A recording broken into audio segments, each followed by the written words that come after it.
Hey everyone, it's April 15th, and that means that if today's your birthday, you share with serial killing nurse Donald Harvey, who murdered at least 37 victims between 1970 and 1987, and that is him right up there. Just 6 months after his birth in Ohio in 1952, Harvey was dropped by his father on his head, sustaining a minor injury.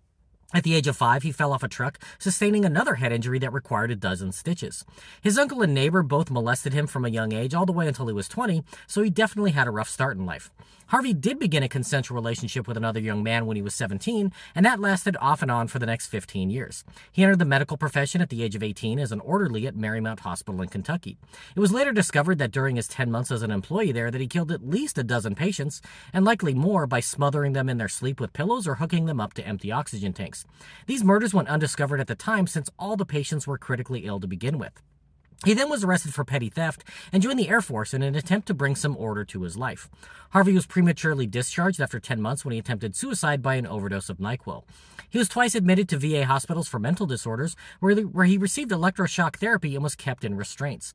Harvey eventually found work at a VA hospital in Cincinnati as a nursing assistant and various other positions. He often stole tissue samples from the morgue, which he took home to study, and while working there, he murdered at least 15 patients by smothering and poisoning them. A joke in passing to a nurse might have tipped him off, but no one thought he was serious when he referred to the death of a difficult patient by saying, "I got rid of that one for you." After another arrest for theft from his workplace in 1985, Harvey changed hospitals, and in 13 months at that facility, he likely killed 23 more patients.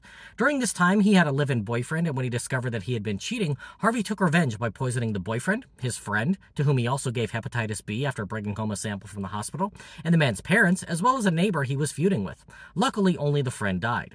In 1987, a patient's death was finally ruled murder by cyanide, and Harvey was caught after being interviewed by police as part of their investigation. He initially confessed to just that murder, saying that he wanted to end the man's suffering. When a local reporter began looking into Harvey's work schedule and correlated with deaths at the hospital, the jig was up and he confessed to killing 87 victims, but he had lost count of the exact number. Most disturbing is that it took a reporter to uncover these crimes, since no one in a position of authority had bothered to fully investigate. In 1987, Harvey pleaded guilty to 37 murders and was sentenced to 3 consecutive life sentences, since evidence was hard to come by for many of his long-dead victims. A fellow inmate beat Harvey to death in a Toledo prison in 2017 and was sentenced to an additional term of life in prison for that action. Saying of his actions, "I guess a part of me saw this as an opportunity to finally do something constructive for my neighbors by way of closure." That inmate will be eligible for parole when he is 94 years old.